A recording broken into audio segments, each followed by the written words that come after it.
Bribery, kidnapping, slander. An attempt to cover up a scandalous murder. On July 26, 1924, a 22-year-old Scottish nanny named Janet Smith was found dead in the mansion of one of Vancouver's most elite families. While her death was originally considered a suicide, it later became clear it was a murder. And to this day, no one knows who killed Janet Smith.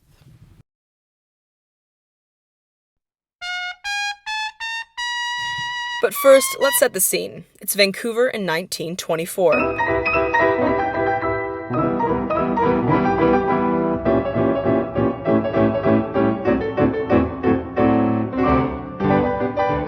So just prior to World War I, the city had gone through a pretty dramatic economic recession after a boom period.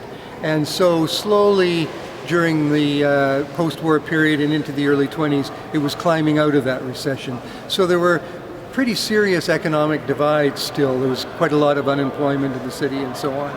But it was also quite divided socially, so that the area in which the murder took place, Shaughnessy, had become, since it was opened by the CPR, had become the neighborhood for the ultra-rich, the 1% as we call it. Smith worked for Frederick Baker, a member of this 1%. She lived in this house in Shaughnessy Heights with Frederick, his wife, their infant daughter, and their Chinese servant Wong Fun Sing. Remember that last name. It's kind of important.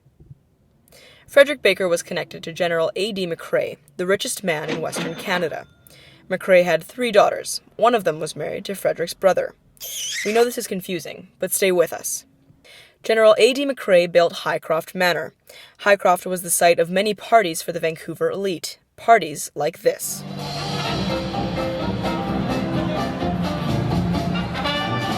On the night of July 25th, something happened in Shaughnessy Heights that would change the neighborhood forever.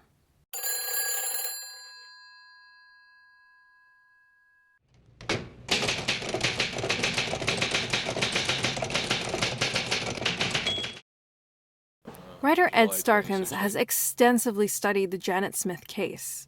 Here he is at the Baker House. 1924. Right behind me, you can see the laundry room, and this is where the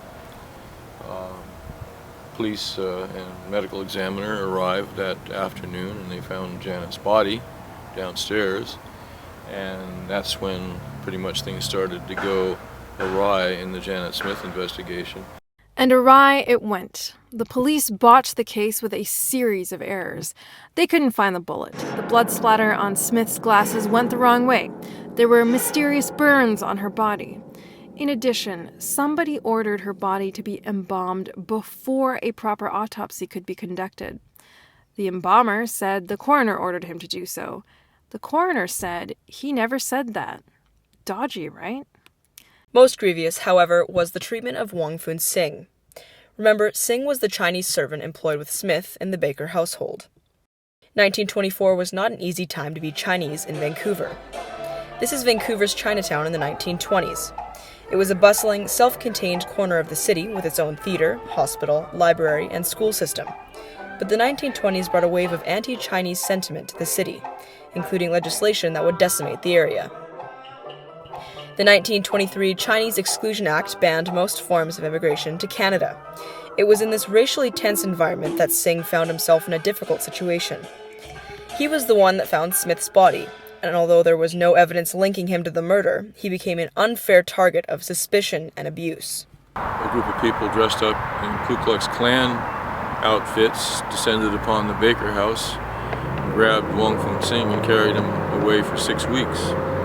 And they held him chained to the floor of a house in Kerrisdale. He was tortured and threatened, and the basic thought was that these people were trying to get him to tell him who killed Janet Smith.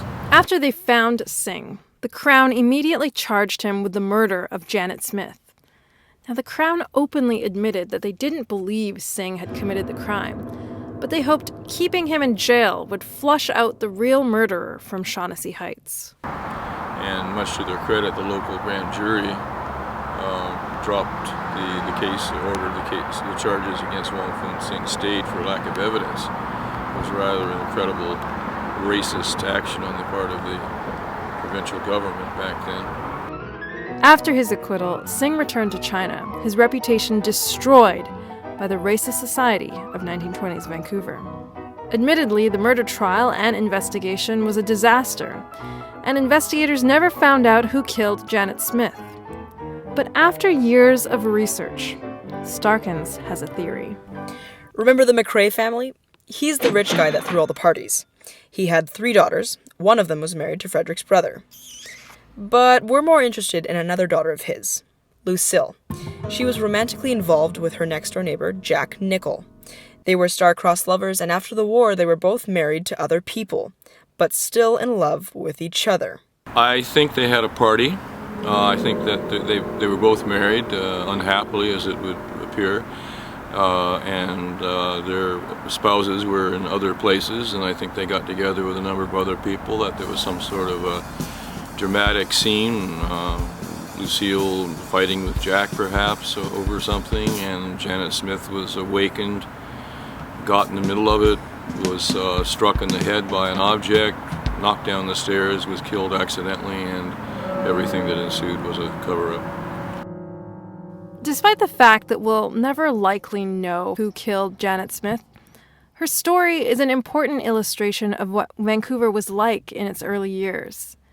A young woman lost her life, and a young man was tortured and forced to return to where he came from because of the whims of an elite class. They never had to face the repercussions of their actions.